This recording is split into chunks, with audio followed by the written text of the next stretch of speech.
पदार्थ और ऊर्जा। क्या होता है पदार्थ? हम्म,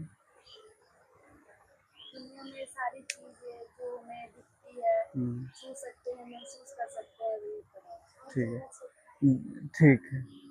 हम लोग पढ़े थे कि पदार्थ जो है, देखो, पदार्थ में क्या होनी चाहिए, मैटर में क्या होनी चाहिए, तो मास होना चाहिए। क्या होना चाहिए? मास होना चाहिए। अगर हिंदी में कहा जाए तो द्रव्यमान होना चाहिए। हाँ या ना? अगर द्रव्यमान है किसी भी चीज में, अगर मास है किसी भी चीज में, तो वो जगह भी तो घेरेगा। ठीक है,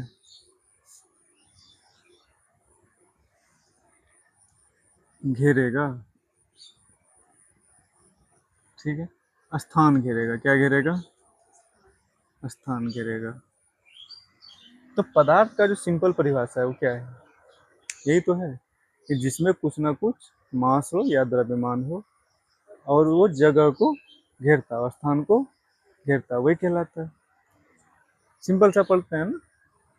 पर एक बात अगर पूछा जाए कि आखिर पदार्थ बना किससे है, पदार्थ का भी तो फंडामेंटल कुछ यूनिट है ना, फंडामेंटल कुछ चीजें होंगी जो मूल संरचना में आएंगी। आखिर क्या है? इलेक्ट्रॉन, प्रोटॉन, वो तो परमाणु बने हैं ना। एनर्जी से। पदार्थ किससे बनेंगे? पदार्थ किससे बनेंगे? परमाणु से। पदार्थ किससे बनेंगे? परमाणु से। परमाणु से बनेंगे। ये तो पता है ना कि एटम से बनेंगे। किससे बनेंगे? एटम से। एटम को क्या कहते हैं? परमाणु कहते हैं। क्या कहते हैं? परमाणु कहते हैं। क्या हम इसको देख सकते हैं? नहीं देख सकते। किससे देखा जाएगा फिर? माइक्रोस्कोप से, जो छोटी चीजों को देखने के लिए बनाए जाते हैं। अगर हम इसको देखें तो परमाणु को देखा गया होगा ना कभी तो देखा गया होगा, कोई ना कोई साइंटिस्ट खोजे होंगे। ऐसा तो नहीं है कि आज हम लोग पढ़ रहे हैं किताबों में तो लिख दिया, एक दिन का काम तो था नहीं। तो बताओ हमको कि आखिर परमाणु बना था तो उसको पहली बार कोई देखा होगा, कौन था, क्या नाम था उसका?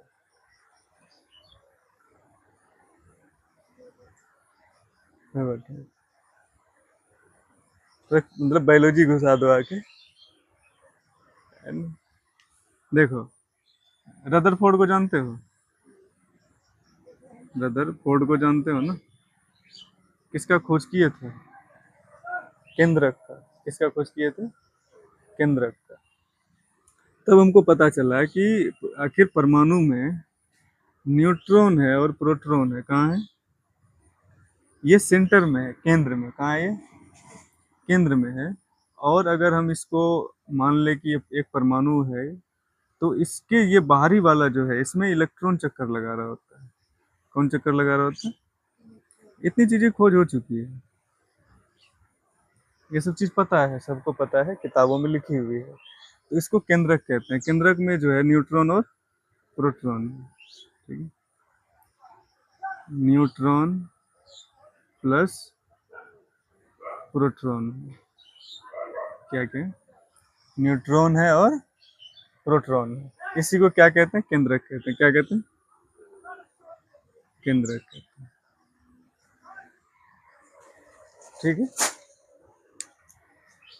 अब अगर हम ध्यान से देखें तो हमको तीन चीजें पता चलती है: न्यूट्रॉन, प्रोटॉन और इलेक्ट्रॉन। ठीक है। अब सवाल ये आता है कि यहाँ तो लिखे हैं कि ऊर्जा भी है। ऊर्जा क्या है फिर? पदार्थ तो समझ गए कि परमाणु से बना है। इलेक्ट्रॉन क्या है? प्रोटॉन क्या है? न्यूट्रॉन क्या है? क्या वो ऊर्जा है या पदार्थ ही है कोई? ऊर्जा। ऊर्जा लगता है ना। लगता है ना कि इलेक्ट्रिसिटी ऊर्जा है। इलेक्ट्रिसिटी ऊर्जा तो है, इलेक्ट्रॉन ऊर्जा नहीं है। अब कंफ्यूजन पैदा होगा यहाँ से। क्या पैदा होगा? यहाँ पे सबको कंफ्यूजन है। एआई को भी पूछोगे तो वो कहेगा कि हम कंफ्यूजन है। मैटर और एनर्जी, इलेक्ट्रॉन जो है वो मैटर है। क्या है? मैटर है। एनर्जी नहीं है, पर इलेक्ट्रिसिटी एनर्जी है। अब इन्हीं सवाल को देखो, तो एनर्जी फिर है क्या? एनर्जी को तो परिभाषित किया जाना चाहिए ना, क्या है एनर्जी? तुम लोग पढ़ी है 10 क्लास में।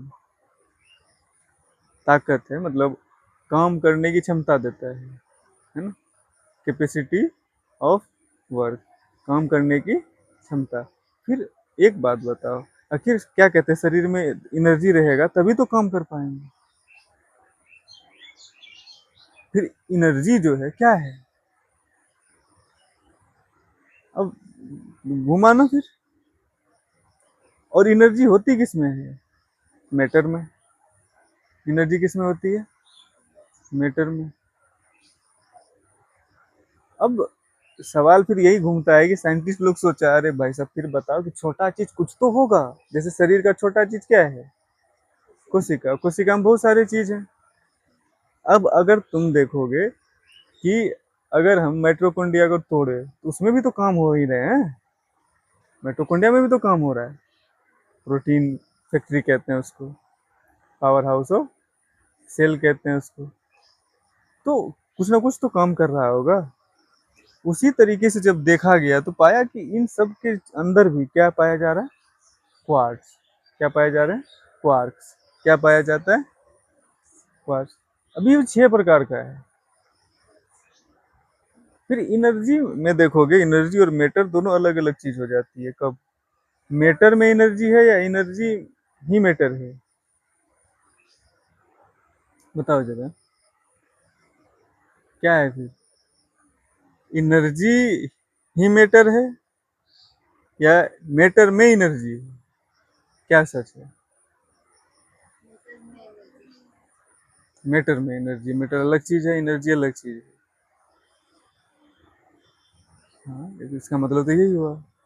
जैसे बोतल में पानी है, बोतल अलग चीज है, पानी अलग चीज है। फिर कंफ्यूजन आ कहाँ रहा है? एनर्जी को बोला गया कि स्टेट है। क्या है वो? स्टेट। एनर्जी कुछ नहीं है, वो एक स्टेट है, एक फॉर्म है। ठीक है, जो हर चीज में बदल जाती है। जैसे समझो कुछ नहीं, जैसे गुरुत्वाकर्षण बल है ना। गुरुत्वाकर्षण क्या है? बल जो लग रहा है किसके कारण से लग रहा है? दो पिंड के बीच में जो बल लग रहा है किसके कारण से लग रहा होगा? हम्म? गुरुत्वाकर्षण बल जो है वो भी एनर्जी की वजह से लग रही है। एनर्जी वैसी बनावट है।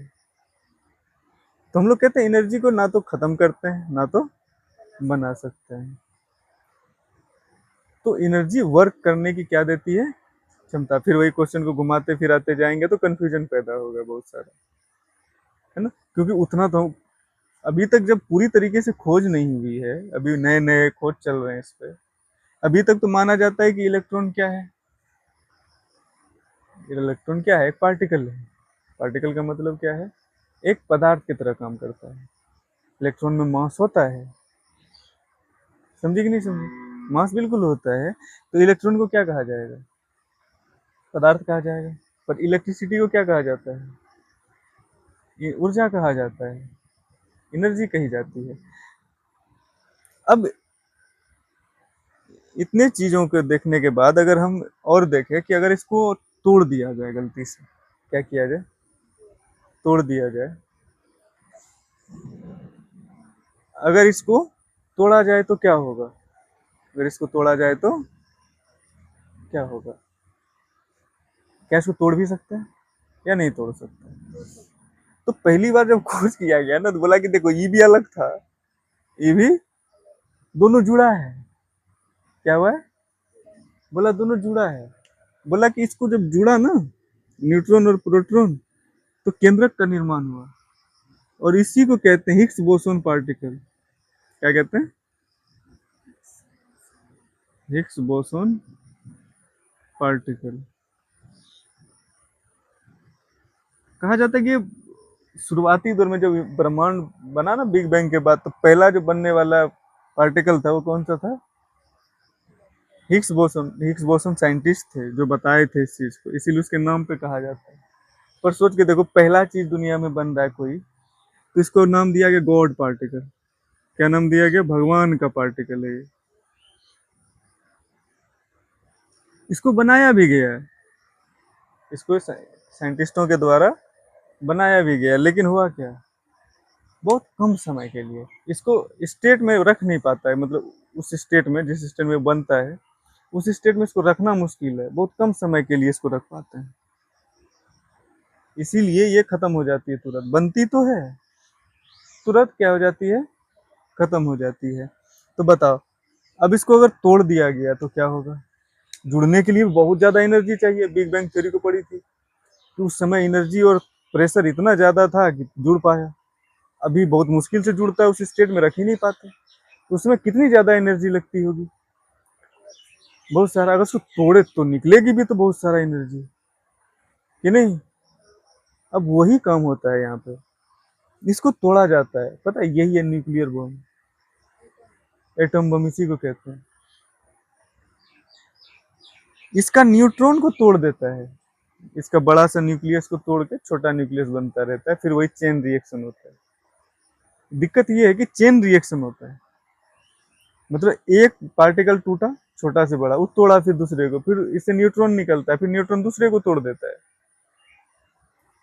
तो चेन रिएक्शन बनता है, जैसे चेन कभी खत्म होगा, तो इसीलिए ये बहुत बड़ा तबाही लाता है एटम बम।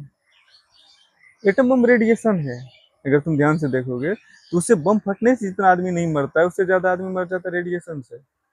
रेडिएशन क्या होता है, गामा किरण। कौन सा, गामा किरण बहुत ताकतवर किरण होता है, जो अगर तुम्हारे शरीर से गुजर गया ना तो छेद करके निकलेगा वो। पराबैंगनी किरण नहीं, पराबैंगनी किरण नहीं कहते उसको, गामा किरण कहते हैं। कौन सा कहते हैं, गामा किरण कहते हैं, गामा रेज, इंग्लिश में क्या कहते हैं, गामा रेज, ऐसे लिखते हैं इसको, गामा रेज, ठीक है। और होता है अल्फा रेज, बीटा रेज, है ना, बहुत सारे रेज होते हैं जो निकलते हैं उससे। एक्स रेज, इसमें कौन सा होता है, अगर ध्यान से देखोगे तो एक्सरे, एक्सरे भी होता है ना, एक्सरे हड्डी को नहीं छेद सकता, एक्सरे मांस को छेद देता है, हड्डी को नहीं छेद पाता, तो हड्डी का वहां पे क्या बन जाएगा, हड्डी पे लाइट पड़ेगी, चमकेगा वो, वही होता है, वो कैप्चर कर लेता है मशीन। तो जब जहाँ टूटा हुआ वहां से लाइट निकल जाता है तो वहां अंधेरा हो जाता है, कहता है टूट गया यहाँ पे, और कुछ नहीं होता है। सोचो, एक सिंपल सा चीज है ना, ये काम वहां पे हो रहा है नॉर्मल, एक्स रेज को कंट्रोल करके, ये नहीं कि बहुत ज्यादा दे दिए, कंट्रोल करके कर सकते हैं। और गामा रेज, अगर गामा रेज को भी कंट्रोल किया जा सकता है, किया भी जाता है, कैंसर की जब इलाज की जाती है, जब सेल को मारना होता है तो गामा रेज से एकदम पिन पॉइंट निशाना लगा के कंप्यूटर या किसी भी चीज के द्वारा, ह्यूमन के से हो नहीं सकता, तो तब से ठीक किया जाता है गामा रेज की मदद से। इसके फायदे भी हैं, लेकिन इसमें जो टूटता है एक चेन रिएक्शन बनता है, जल्दी खत्म नहीं होती, रेडिएशन फैल जाती है, और मान लो कि अगर यहाँ पे फटा कुछ दूरी पे, तो हम लोग धुआं बन के उड़ जाएंगे, मतलब ऐसे नहीं कि जैसे थैनोस, देखो मूवी, देखो मार्वल का एक मूवी था इंड गेम, उसमें भी थैनोस उड़ता था ऐसे धूल बन के, फिल्म सब में देखो भगवान सब जो उड़ता है धूल बन के, है ना, वैसे ही उड़ जाओगे, पता नहीं चलेगा, गायब। इतनी खतरनाक रेडिएशन होती है इसकी, ठीक है। एक बात बताओ, अब इतना ही पढ़ लिए हम लोग, तो हम लोग को पता चल गया कि इसको तोड़ते हैं, एक बात बताओ, फिर हाइड्रोजन, हाइड्रोजन में क्या हो रहा है,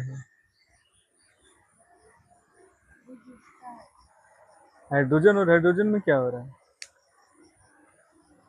इसमें जुड़ रहा है न्यूक्लियर, न्यूक्लियस क्या हो रहा है, न्यूक्लियस ही जुड़ रहा है, इसका न्यूक्लियस और इसका न्यूक्लियस क्या हो रहा है, जुड़ रहा है, इलेक्ट्रॉन नहीं जुड़ता, न्यूक्लियस जुड़ता है। अभी देखना ध्यान से, क्योंकि इसके बाद ये क्या बनाएगा, हीलियम, इतना तो पता है ना, हीलियम बनाएगा, ठीक। हीलियम में कितने इलेक्ट्रॉन होते हैं, दो, इसीलिए इसका एटॉमिक नंबर कितना, दो है। तो बताओ, इसमें तो दो न्यूक्लियस थे, तो दो न्यूक्लियस होके एक न्यूक्लियस बनेगा ना, और इसमें दो इलेक्ट्रॉन इसके ऑर्बिट में घूमने लगेंगे, तब ना निर्माण होगी हीलियम की। तो हमको बताओ, न्यूक्लियस इसमें जुड़ रहा है, ये ना न्यूक्लियस टूट रहा था, तो न्यूक्लियस जब टूटेगा तो क्या कहलाएगा? परमाणु विखंडन। क्या कहलाएगा? अरे नाभिकीय विखंडन। क्या चीजें? नाभिक को तोड़ रहे हैं ना, तो नाभिकीय विखंडन। समझी कि नहीं समझी? नाभिकीय विखंडन। इंग्लिश में क्या कहेंगे इसको? Nuclear fusion. क्या कहेंगे? फ्यूजन। क्या कहेंगे? टूटेगी तो फ्यूजन। अब देखो इसको क्या कहेंगे? नाभिकीय नाभिकीय संलयन कहेंगे, मतलब न्यूक्लियर फ्यूजन। क्या चीजें कहेंगे? फ्यूजन मतलब जुड़ना। बताओ ये दोनों समझ में आया? न्यूक्लियर फ्यूजन और न्यूक्लियर फ्यूजन क्या है? गॉड पार्टिकल समझ में आया? Higgs boson. तो अभी तक क्या हमको सवाल का आंसर मिला कि ऊर्जा क्या है? कुछ हमको इनिशियल स्टेट पता है ब्रह्मांड बनने से पहले क्या था, आखिर किससे बने हैं? या हम लोग समझ भी सकते हैं ब्रह्मांड को? अभी तक के साइंस के अनुसार से तो बिल्कुल भी नहीं समझ सकते। अपना रूप अपने चेंज करता है। टाइम था कि नहीं, क्या करता है? टाइम था ही नहीं। ये टाइम अभी भी कहाँ है? तुम्हारे अनुसार से है ना। तुम टाइम देखते रहते हो, तुम बनाए हो। अरे तुम बस यहाँ हो, यही बहुत बड़ी बात है। एक तो मार देगा स्ट्राइक, तुम चले जाओगे। तुम टाइम टाइम चिल्ला रहे हो। प्रदूषण ऑलरेडी फैला के रखा है। हीट वेव से यूरोप जल रहा है। 40-45 डिग्री में यूरोप का हालत खराब हो गया है। 1300 1400 लोग की मरने की खबर है गर्मी से। गर्मी से हीट वेव आ गया है ना। एल नीनो का असर है। भारत को अगस्त सितंबर में हिट करने वाली है। तैयार रहो। नींबू पानी पीते रहो गर्मी से बचना है तो, नहीं तो होगा फिर दिक्कत। हीट वेव आ रही है अभी। हम कभी कभी सोचते हैं कि ठीक है, तुम जानना चाहिए कि आखिर ब्रह्मांड बना कैसे। बिल्कुल जानना है, काहे नहीं जानना है। पर पता है कि बहुत सारे लोग को पता ही नहीं है क्या हो रहा है दुनिया में, क्या चल रहा है दुनिया में। उसको लग रहा है एक एक चीज भारत में खास करके नौकरी मिल गया। अरे गंगा नहा लिया तुम यहाँ पे, उसको पढ़ने लिखने से मतलब नहीं था। उसको मतलब किससे था? नौकरी से। नौकरी मिलेगा तो खुश हो जाएगा, नहीं मिलेगा तो बैठ के रोएगा। अरे पढ़ लिख लो, ज्ञान होगा, कोई भी काम कर सकता है तुम। नहीं, नौकरी पे टिका हुआ है। नौकरी से बाहर निकलेगा तब तो पढ़ाई को समझेगा। भारत की हालत इसीलिए खराब है। अगल बगल के देश को देखो, वो सब क्यों ठीक है? क्योंकि वहां पे सोचने वाले लोग पैदा हुए। जैसे चीन का एग्जाम्पल देखो, 60 साल में 60 साल में कितना ग्रोथ किया है। ज्यादा दिन नहीं है, 60 साल की ग्रोथ है। क्या हमारे पास समय नहीं है? पर हमारे युवा कहाँ है पता है तुमको? इंस्टाग्राम पे मजा आ रहा है उसको। उसको पता ही नहीं चल रहा है कि चल क्या रहा है दुनिया में। हम कहाँ हैं? भारत क्या चीज है? देश क्या होता है? 28 तो राज्य का नाम नहीं पता बढ़िया से। अच्छा समुंदर को पता नहीं।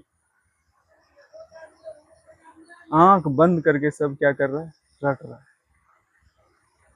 पढ़ाई को बना दिया है, जाना है मास्टर लिखा दिया, रट लिया, समझने ना से कोई मतलब नहीं। डिग्री आ गया ना, हाँ डिग्री का तुम्हारा ना।